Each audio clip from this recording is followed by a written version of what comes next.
Self defence एक ऐसी चीज़ है जो हमें ना कि फ़िज़िकली स्ट्रॉन्ग बनाती है, हमें मेंटली स्टेबल और स्ट्रॉन्ग भी करती है। और मेरे पास काफ़ी ऐसी ख़वातीन हैं जो सेल्फ डिफेंस सीखने के लिए आ रही हैं। और आई थिंक कि आज के टाइम पे ना सिर्फ लड़कियों को, लड़कों को भी इस चीज़ पे फोकस करना चाहिए, क्योंकि ये सिर्फ अपने आप को बचाने की हद तक नहीं है। आप अपने आप को प्रोटेक्ट कर सकते हो, आप फिज़िकली स्ट्रॉन्ग फील कर सकते हो। इस्लामाबाद पुलिस से सबसे पहले मैंने खुद जो सेल्फ डिफेंस की सर्टिफिकेशन थी वो ली। उसके बाद उन्होंने मुझे बुलाया था कि मैं उनके साथ आऊँ और स्टूडेंट्स को इस चीज़ के लिए प्रमोट करूँ। काफ़ी पॉजिटिव रिस्पॉन्स आता है ख़वातीन की तरफ से जब किसी को पता चलता है कि सेल्फ डिफेंस की ट्रेनिंग करवाई जा रही है। काफ़ी इंस्टीट्यूशंस ऐसे होते हैं जहाँ पे सेल्फ डिफेंस की ट्रेनिंग के लिए मेल ट्रेनर्स होते हैं। और फॉर एग्जांपल अभी मैं एक पुराने इंस्टीट्यूशन में ट्रेनिंग करवा रही हूँ, वहाँ पे उनको जिस ट्रेनर की ज़रूरत थी, दे वांट कि वो फीमेल ट्रेनर हो, और इसीलिए उनका जो रिस्पॉन्स होता है, उनका जो फीडबैक होता है वो काफ़ी पॉजिटिव आता है।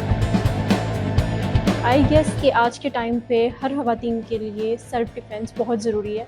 और स्पेशली पाकिस्तान में ऐसी काफ़ी ख़वातीन हैं जो सेल्फ़ डिफेंस की तालीम से महरूम है, जिसकी वजह से उनको आए दिन गए कहीं ना कहीं चीज़ों का सामना करना पड़ता है। कोई ना कोई सिचुएशन सामने आ जाती है जिसको टैकल करने के लिए ना मेंटली उनकी सलाहियत इस चीज़ की इजाज़त देती है, ना फिज़िकली वो इस चीज़ के लिए एग्री करवा सकती हैं अपने आप को। सो मेरा ज़्यादा से ज़्यादा सेल्फ़ डिफेंस पे फोकस है।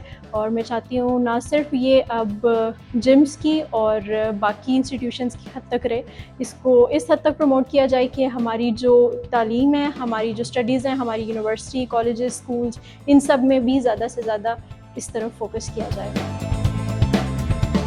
जब मैंने स्टार्ट लिया था तो वो मैंने क्योकुशिन कराटे से लिया था। I am black belt first dan in Kyokushin karate. और उसके बाद मैंने डिफरेंट फाइटिंग स्टाइल्स हैं उन सबको भी सीखा है। और अभी मैं मिक्स मार्शल आर्ट्स कर रही हूँ जिसको हम एमएमए कहते हैं। और ये बात हकीकत है कि घर वालों की सपोर्ट के बगैर इंसान कुछ भी नहीं होता, स्पेशली लड़कियाँ। तो मुझे मेरे पेरेंट्स ने सपोर्ट किया, मेरे बहन भाइयों ने सपोर्ट किया, और आज भी वो मेरे साथ हैं। मैं चाहती हूँ कि बाकी जो लड़कियाँ हैं उनके लिए भी रास्ते खुलें और वो भी कॉन्फिडेंट हो। और उसकी सबसे बड़ी रीज़न यही है कि उनके पेरेंट्स की सपोर्ट। सेल्फ डिफेंस में सबसे पहले आपके फाइटिंग स्टाइल्स आ जाते हैं, आपकी बॉडी लैंग्वेज आ जाती है, किस तरीके से आपने कौन सी सिचुएशन को हैंडल करना है, ईच एंड एवरीथिंग। काफ़ी चीज़ों का कम्बिनेशन है। अभी मेरी काफ़ी तादाद है माशाल्लाह स्टूडेंट्स की। और उसके अलावा ना सिर्फ मैं इंस्टीट्यूशंस में ट्रेनिंग दे रही हूँ, मेरे ऑनलाइन सेशंस भी होते हैं, वहाँ पे भी मैं लड़कियों को ट्रेनिंग दे रही हूँ आउट ऑफ कंट्री। आपको ट्रेन करना, ये भी हम सोशल मीडिया के थ्रू सीख सकते हैं। हम इंडोर ट्रेनिंग कर सकते हैं, हम अपने घर में ट्रेनिंग, फॉर एग्जांपल हम एक छोटी सी मिसाल लेते हैं पुशअप्स की, सेटअप्स की, और काफ़ी ऐसे वर्कआउट्स हैं जो हम अपने घर में भी कर सकते हैं। तो आप अपने घर से स्टार्ट लें, उसके बाद आपके लिए अल्लाह ताला आसानियाँ पैदा करेगा। अल्लाह ताला आपको